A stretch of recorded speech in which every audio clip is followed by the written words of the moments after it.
Hello, everyone. Welcome back to another top five list. Today, I am joined by Anna. Hi, Hello. hi, everyone.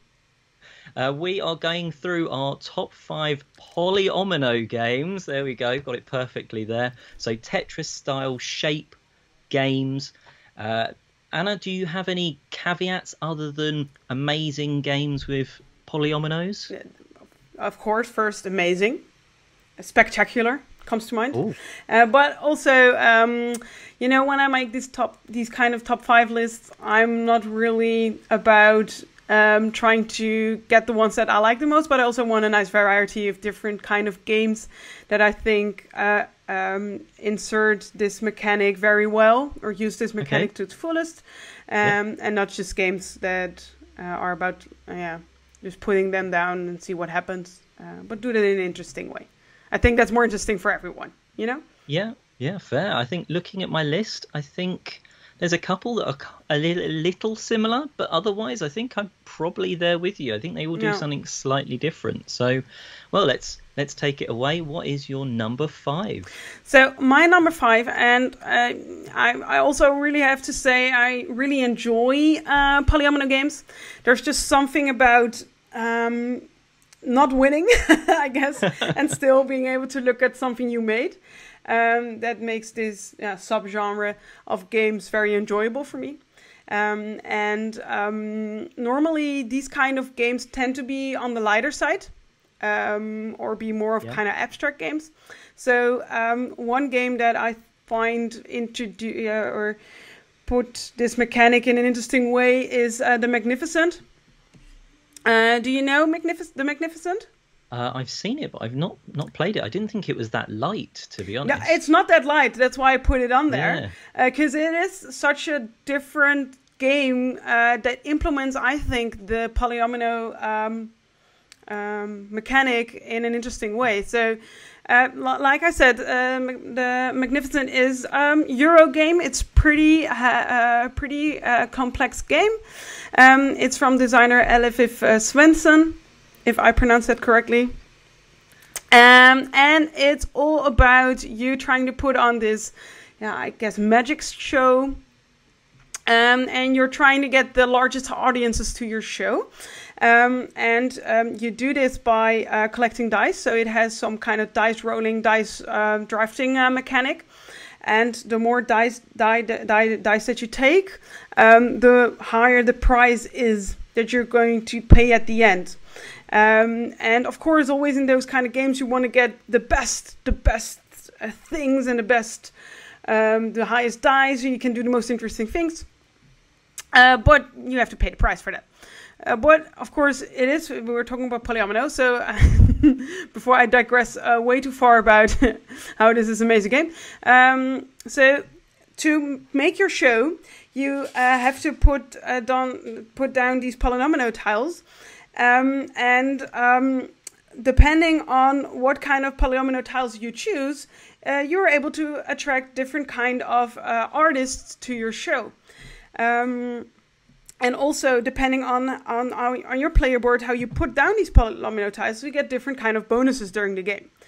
So it's a very integral part of how you score, because those artists is the main thing that's gonna score you points. And depending on what kind of polyominoes you choose and how you're gonna put them, you're gonna be able to attract different kind of artists in this big Euro game. So I found it fun that I could do this like puzzly thing in this bigger Euro game. Yeah, I mean it's certainly got a unique theme. There's not many games out there that have that theme, let alone something with polyominoes as well. Exactly, that's what I found so interesting. And I don't know if you've seen the cover of this game, but it looks scary. Yeah, it looks very different. Yeah. Yeah. I was kind of put off at first, but when I played it, it turned out to be a great game, and a game that really implemented the polyomino thing in an interesting way. Oh, Of you scoring, might have, in I a might Euro have game. to try that one out then. Yeah. It's kind of flew a little bit under the radar. It was very popular, I think, at Spiel 2019. Spiel 2019. But after that, not very people talked about it. Fair enough. No. My number five is now. it's I'm going to butcher the pronunciation. Paris, la Cité de Luminaire. Yeah.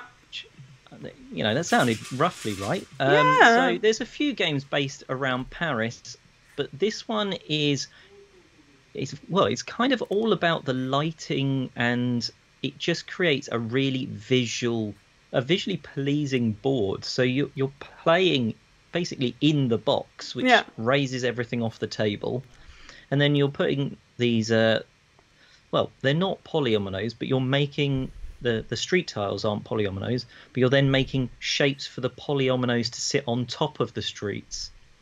So you've got to try and make areas of your colour so you can fit tiles on in the second half of the game. And there's not many games that seem to have this sort of two phases. Yeah, the preparation round. Yeah, there's a few, but this feels very much like a complete, like this is chapter 1 of the game and this is chapter 2. Mm-hmm. And it's you're not completely out if you don't do well in the first half. But if you can do the first half well, you can line yourself up really well to get some great tiles down. And it's all about trying to get your tiles, like seeing lamp posts and areas of streets with lamp posts and stuff like that. So it's a really nice looking game, and it uses polyominoes in a slightly different way as well. No. Have you played this one? Yeah, I've played this one. I also reviewed it with my sister Nora, who is not a gamer. And the thing I also found interesting with this one in regards to the polyomino pieces is that it is like this pool that you both take pieces out of. So it can happen that the other player takes a piece that you really needed. And I found that also very interesting, because this game, it's a 2-player game and it can be very, very mean. Yes, I think, well, to be fair, most 2-player games end up being a little mean, but this one in particular, because you are taking that tile where it's like maybe either one of us could use that exact shape, but I've got it first. Exactly. So yeah, that was certainly an interesting one. And there's the postcards around which give special abilities, which can help or kind of sometimes just are a bit like, I suppose I'll use that one. Yeah, exactly. But the polyominoes shine through, I think. Definitely. And also the fact that you make your own board, and by that determine how you want to put down the pieces. Yes, yeah, very much so. Yeah, good choice. So what is your number 4? So my number 4 is a more straightforward polyomino game. First... Sorry, I'm sure we'll both butcher it throughout. Gosh. And this is number 9. Do you know it? Yes, yeah, it's... I'll give this away. It's not on my list. But I have played it. I do enjoy it. It's just, I think, it's very themeless, should we say. Yeah, and that is always a little bit the problem. What can happen with polyomino games, because I mean, it's pieces shaped like something, and everyone already thinks about, of course, Tetris. It's not, it's themeless, the pieces themselves. But in number 9, it's I guess a very family weight abstract game. In which you're gonna turn over these cards on which there are numbers 1 through 9, or 0 through 9, I have to say.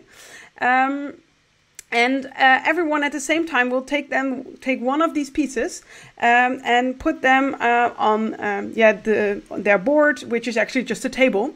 And what you want to try to get is the higher numbers on top. So the numbers that you pick on the bottom, those are going to be the pieces where you're going to put the other pieces on. And of course, everything is shaped differently, and the pieces that are going to go up higher do have to have their shape underneath it. I find it's always a little bit hard to explain. In terms of they've got to be flat, right? They can't have like a gap underneath. Exactly, they cannot have a gap underneath. So with these, and they're all shaped like the numbers. So a 0 is like a a square with nothing in the middle. So you have to put these in a way that you, for example, can put a 9 on top of that. And the higher the level you get, the more points you're going to score with the higher numbers. And the interesting thing is that everyone is going to play with those same cards. And most of the time you always say with these kind of games, but everyone's going to do the same thing. But the thing that you always see happening when it is already round 3, you're 3 rounds in, and and you look up around what everyone else is doing, and you see that you are doing something totally different from what all the other players are doing. Hitting yourself on the head. Why didn't I think of that? And I think what I enjoy about it is the lightness and the fact that they used the numbers as part of the shapes of the game. Yeah, I do really like the way it builds up, and you kind of, some people say, or go for, right, I'm going to build a nice solid base and then slowly build up, and other people are just like, I can just squeeze this number in, I'm going to put it there straight away. And yeah, exactly. So I do like that, and you've kind of got like the different approaches. I think it's hard to get to the table because it's hard to get people excited about it. Yeah, it's one of those ones where it's like, I do enjoy playing it, but I can't get it to the table because people look at it and go, those are numbers. So it's a game about numbers and shapes. It's like, but it's really good. But yeah, so it's a good game, but it's that barrier for me. Yeah, and normally with polyomino games, you're more concerned about the 2D and getting the pieces in a shape like a square or something, with the less holes that you leave in your shape, the better. And the fact that this one is just about stacking and making a 3D shape, I found that very interesting. Yeah, no, it's good. It is good games. Anyone could enjoy it, I'm sure. Exactly. So my number 4 is a relatively new game. I think it's the newest game on my list, and it's also a legacy game. And it's My City. I don't think there is another polyomino legacy game. But in this, you start off. Everyone's got the same board, just like any other legacy game, and then you turn a card over from a deck. Everyone puts that card on their board, just like you said. The first move, there might be some similarity, but after like 3-4 cards have turned over, you look up, you look at their board, they've done something different, and you go, well, I'm doing better, or you go, I should have done that. I made a huge mistake. Exactly. And then because it's legacy, and it's kind of like a light legacy in terms of nothing drastically changes, but it does every sort of like 3 games, it introduces something kind of big-ish and new, and then there's little variations on those sort of within the 3 games of a chapter, and it was just really pleasant to play through, to be honest. It was just enjoy placing the tiles, filling those gaps in nice and perfectly, not covering certain things, covering other bits, and it was just different than other legacy games which feel so serious. This one just felt like, we'll just enjoy it, and then someone wins at the end. I'm not sure who actually won at the end, but we had fun playing it through. So not too keen on going back to it to play the Eternal mode or whatever it is. The fun was changing up with the legacy and the stickers and stuff, but otherwise My City was really fun. Have you enjoyed this one? Not enjoyed? No, I'm now, I think, at game 10. Okay. Yeah, so I'm not finished yet. But what you said, it does feel like, if Pandemic Legacy would be like drinking Red Bull, adrenaline rush, this would be more like drinking a tea, just being like, that's interesting. Let's see what happens next with that little change. And it's more of a calm ride. Yes, yeah, very much so. Well, with is it 24 games? So you've still got a lot to enjoy. So I won't say anything else in terms of what comes up, but yeah, I certainly think you'll enjoy the rest of it. Yeah, very excited to play the rest. So what is your number 3? So my number 3 is again a very different game from the last two, and that is a game by Lucky Duck Games. It is based on a very popular app that I've played a ton of when I was a teenager, and I already see you laughing, Oliver. So I think you already know what I'm talking about. I can guess, yes. Yeah, and it's Jetpack Joyride. In Jetpack Joyride, all of the polyomino pieces are in the center of the table, and your goal is to get through this level, which is like a side-scroller game, because, like I said, it is based on this very popular mobile app, which I would guess, for people that don't know, it's a little bit like Flappy Bird, but then without with it being a little less frustrating and more like special effects and things you can change into. But they converted it into a board game, and I think they did it very successfully. So they did it with polyomino pieces. They're in the center of the table, and as soon as someone says go, you have to grab these pieces and go through these kind of levels where there are lasers. So you have to try to go around them by placing your polyomino pieces in a way that you move past them.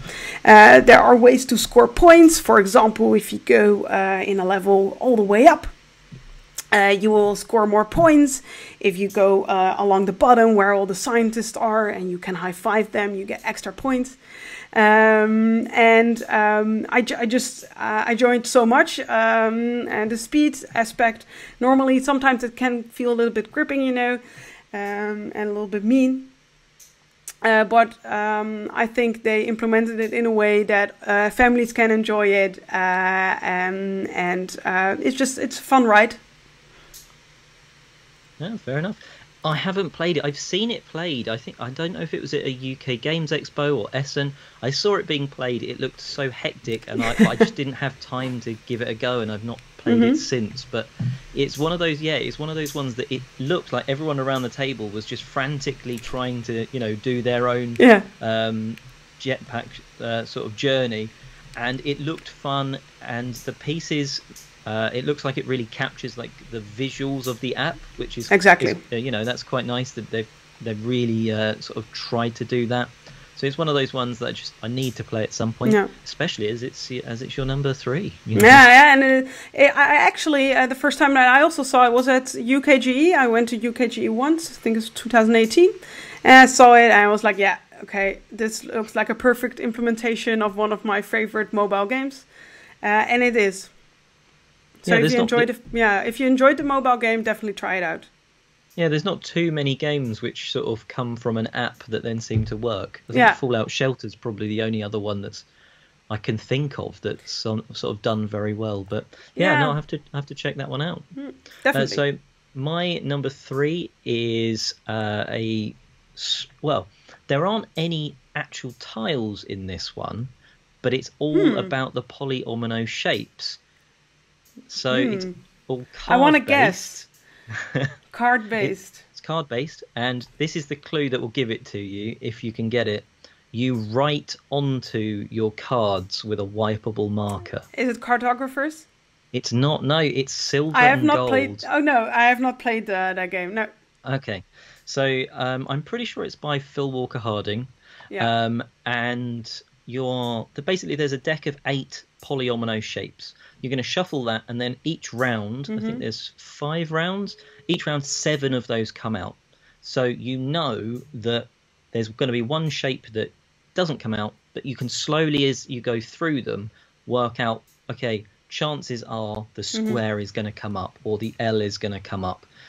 And then you're using those shapes to fill in what effectively are like treasure islands. You're trying to fill them in. There's bonuses you can trigger, so if you go over an X, you get like a free X somewhere else. You can cross another square off on either of your 2 cards. You can try and there's like bonuses, so some cards, if you complete them, not only do they score you points, they then score you bonus points if you've completed so many of another, or for each of another color island, and stuff like that. There's coins to collect, and Silver and Gold is just, especially the fact you write on the cards, just makes it so different. Yeah, And it's a very cheap game, right? Yeah, it's it's one of those ones that is in a really small box, almost like the size of like a double pack of playing cards. That size box. So you can it's easy to throw in a bag and transport, and because you can hold your cards if you really need to, you can play it in very small spaces as well. So yeah, Silver and Gold, really good fun without tiles, but still polyomino. Yeah, fun. I have to check that one out. So what is your number 2? So we're at that point where we're at our first crossover, Oliver. Oh, okay. Yes. I also have my city on my list, even though I'm not finished with the game. Because, like I've said before, it's just this very gentle ride. And compared to other Legacy games, I've just enjoyed it a lot because it is so different and not more, I guess, about the journey than it's really about, those big turns. It's not an action movie. It's more like a little European French movie, where just you don't know really what's happening, but it's fun. And you don't know why they did that little change, but I guess we're just gonna do that and see where it gets us. And also the thing I found was fun about this one is just normally Legacy you associate that more with kind of hardcore gamers, and this is something you can play with anyone. And like you said, the points don't really matter, and because of that, it's more the journey that counts than the destination. Yeah. I mean, I think you raised a good with the points. They don't matter, but everyone's going to get some points because there's so many ways to score some points. So even if you're not doing well in a specific game, you're going to have scored some points, and you feel like you've done something. So there's always a little bit of well, at least I did this, even if you didn't win. Yeah. So yeah. And also with the way you get the bonuses at the end of every game, it also makes sure that everyone has something that they can do, which they can add to their board and enjoy that moment of and that wonder of being able to add something, not only the person that won. Well, yeah, if anything, normally if you win, it's normally a worse sticker than the person that comes in second or third. So there's a little bit of a catch-up there that normally means in the next game that person's caught up a bit, so no one gets left behind. So yeah, no, I remember we were very close. I do not remember who won. So yeah, very good game there. My number 2.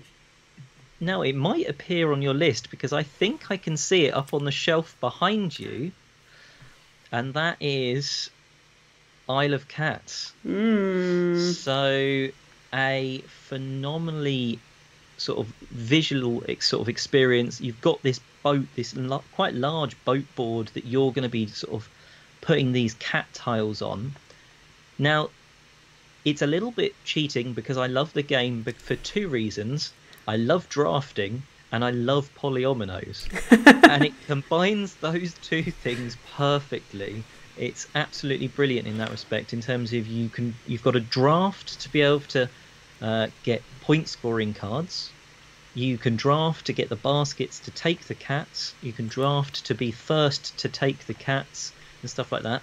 But putting drafting aside, because this is polyominoes, you then get the cats. You pay these fish, you get the cats. You can there's different places on the board, so you can be like, okay, they're 3 value fish, 3 fish valued cats even, and these are 5. And then it's like, okay, so if I put that one there, then I'm creating this family of blue cats, and then there's this one of red cats here. You're trying to cover up rats on your board and stuff like that, and different rooms. And it's very vibrantly coloured. Definitely. Most people can, I've not played the family mode, but that opens it up for, you don't need to do the drafting, which is epic, but you don't need to do that bit. There is that crazy if you would not do it, but you can. Exactly. Yeah. Everyone is allowed their own opinion, but the drafting is amazing. And then, you can get the game to the table and still enjoy that polyomino part with anyone, really. And it's just, it works really well with very simple fill this space with these very weirdly shaped tiles. What do you think of it, or do you not want to say too much about that yet? No. It would not be a problem because it's not my number one. Okay. So actually, the things that you just mentioned are the reason that I did not put it on this list, because I do really enjoy, even though that I really do enjoy this game, I enjoy it also because of the drafting aspect of the game. And I think the polyomino part of the game, while it is there, it's not the reason why I enjoy this game so much. I think it is not done in an interesting way, the polyomino, how it is placed and everything like that. It's just more about filling up all of the pieces on the board. And of course there are cards that say things like, okay, you have to make sure that the cats are on the outside of the board and stuff like that. But again, that's more I think everything works very well together. Than that, I think the polyomino part in the game is the thing that makes the game stand out, if you get what I mean. Yeah, no, I think, very much so. I think it's not, it doesn't do something crazily different or anything in terms of the actual tile placement. That part's kind of nice and simple, but then I like the fact that with the cards they make you want to do the tile placement differently.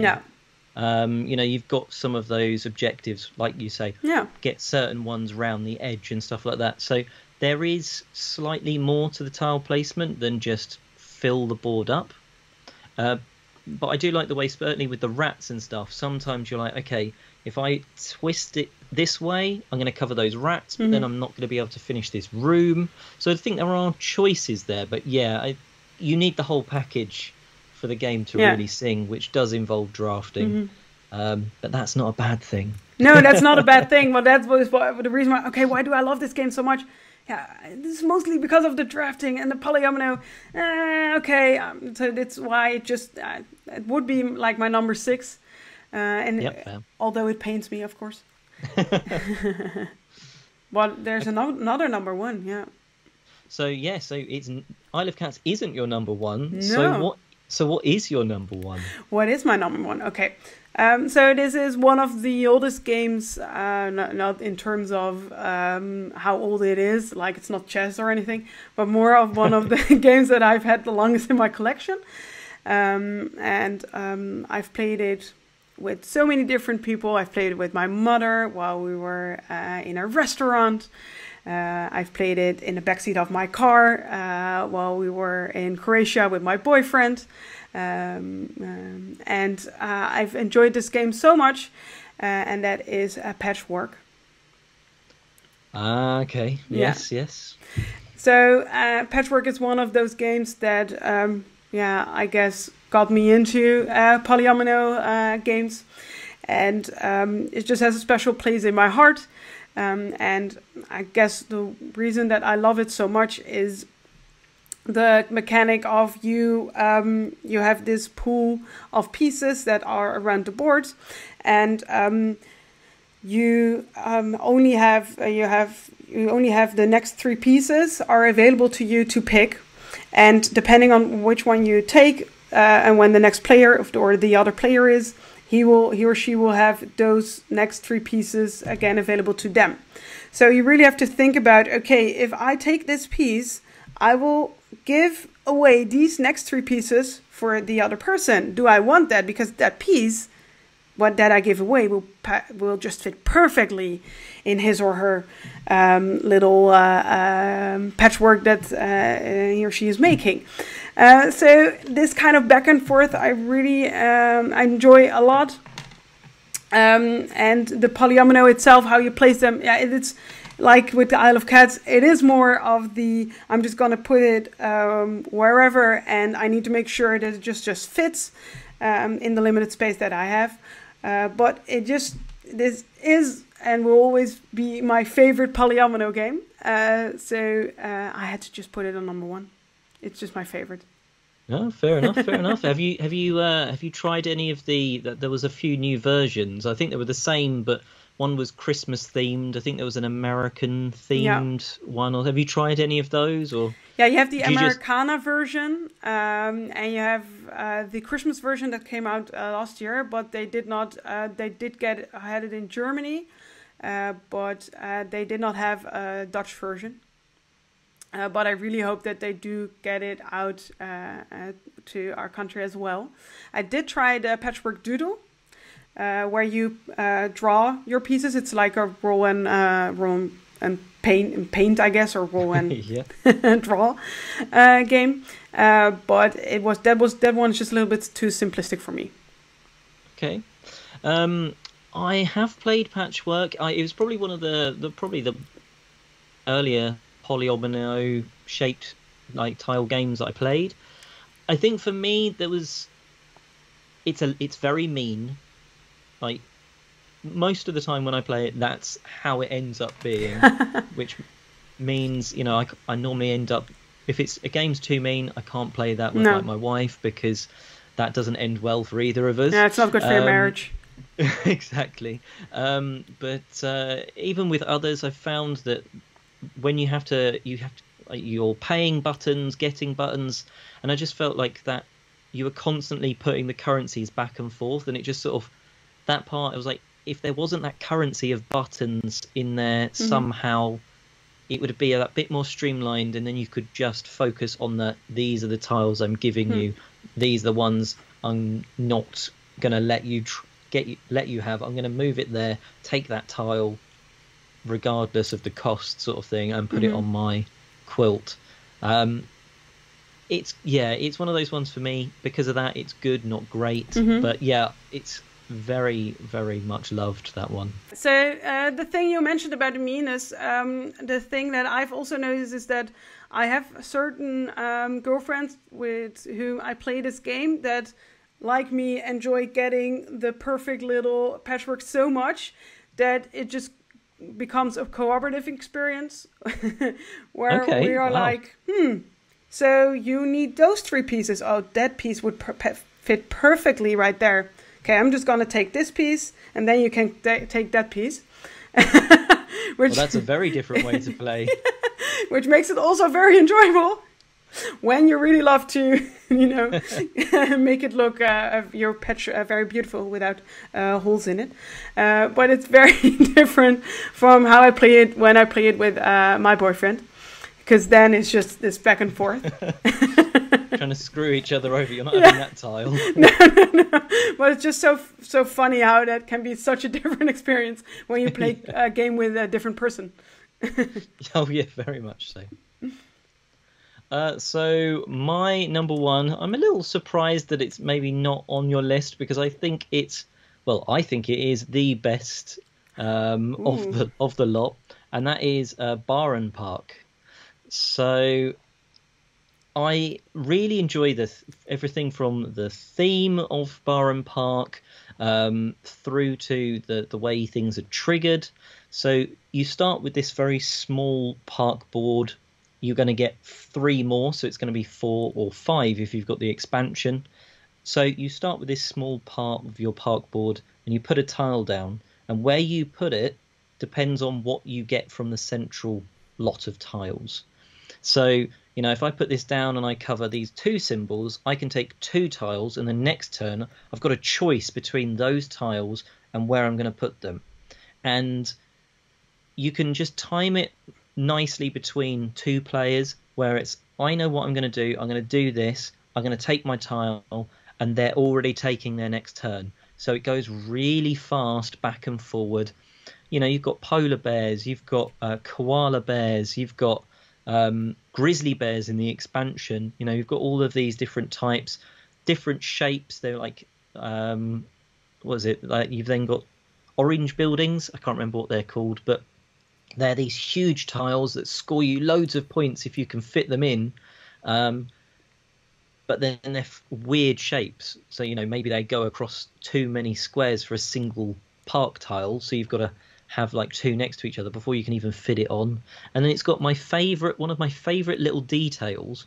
On one of the tiles, that's just like a standard green tile. There's a little person that's just being slowly carried away by a balloon, and I don't know why. I really enjoy the game, and that's just every time that tile comes out, it really tickles me that that tiny little detail in an the Easter art. egg. Yeah, Exactly, yeah, and it's got all that, and then it's got every game. There's different objectives, so you might be trying to connect rivers on one game. The next, it might be trying to have toilets at literally the furthest ends of your park to get the distance between them. Having so many polar bears and stuff like that. So I really enjoyed the way the objectives mean. Every game feels different. You're going for different things every game. Do you not like Barham Park? Or it's like, don't you like bears? How could exactly. you? How could you, Anna? Who doesn't like bears? No, I actually reviewed it when it came out. I think it came out like 4 years ago. Yeah, something like that now. Something like that. Yeah, and for me, it was a little bit too simplistic and a little bit too random. I really didn't. Let's get it straight. I do enjoy bears. I do enjoy polar bears. So the theme of Bernpark, I enjoyed a lot. But I found it a little bit too straightforward in what happens, I guess. Straight line. That I didn't feel like I had a choice in what was happening. Okay, fair enough. Yeah. Yeah, it just was feeling the things. Simpler side. Yeah. I have not played the expansions though, so I don't know if that changes. Yeah, there's some more choices because there's extra tiles, and you have to like discard tiles that you've already got. So there's a choice there of getting them and then either putting them down or getting rid of them for this special tile. And the monorails, it means you've got to plan your park out even more. So it does slow the game down a little bit because you normally then take a little bit longer to make sure your monorail stations are dotted around, so they all nicely link together and score you loads of points. But I don't think, I think that it was an expansion that just kind of added a little bit more. So if you didn't like Barham Park, I did like it. Just get this out of here. It's if you I did like it. Barham Park, it's probably not going to. It won't change your mind. Yeah. And I hated it. I hated its guts. Yeah, awful game. Well, how could you? It's so much better than Patchwork. Yeah. So. At least I'm warm with my little quilt. Yeah, with a quilt. Yeah. Well, I'm just getting chased by you have to shoot the bear before you can wear it as a trophy. Exactly. So. Well, we only had one crossover, so both of us had a lot of good games. You actually mentioned one of my honourable mentions. So number 9, I do enjoy it. It's just that, like I said, that theme that's keeping it off the list, and probably it's hard to recommend because most people will look at it and turn away. Another one that I really enjoyed was Copenhagen. Kind of 50-50 on Copenhagen and Copenhagen Roll and Write. Both of them feel very similar. The Roll and Write's maybe a bit faster, so maybe that one. But was there any others that just missed your list? So Isle of Cats, definitely. With pain in my heart. Bernpark was on my shortlist. Hate it. Barely made my shortlist. And two that I also enjoyed are Blokus. Do you know Blokus? I've seen it. Is that a Roll and Write? No, it's an abstract game. I think you're thinking of the Tetris Roll and Write. Yes, yeah, also a different one. Also called Blocks or something like that. Okay. Yeah. I mean, Blokus, it's a pretty, it's an older game, a traditional one, where you have these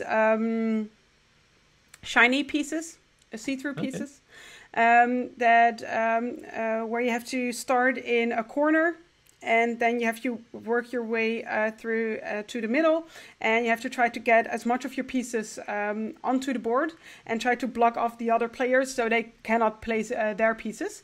And depending on how many pieces you've got left, you win or lose the game. So it's pretty abstract, but it's just this fun little abstract putting your pieces down game which you can play duo. You have duo versions, but you also have like 4-player versions where everyone starts in a different corner. New York 1901. Have you played that one? No, it's one of those ones that I think because I've got some others that look quite similar, it's sort of a, do I want to go and have a look at that? Mm-hmm. Probably not. But then, yeah, I mean, there's another one, New York Zoo. Mm-hmm. Again, just came out.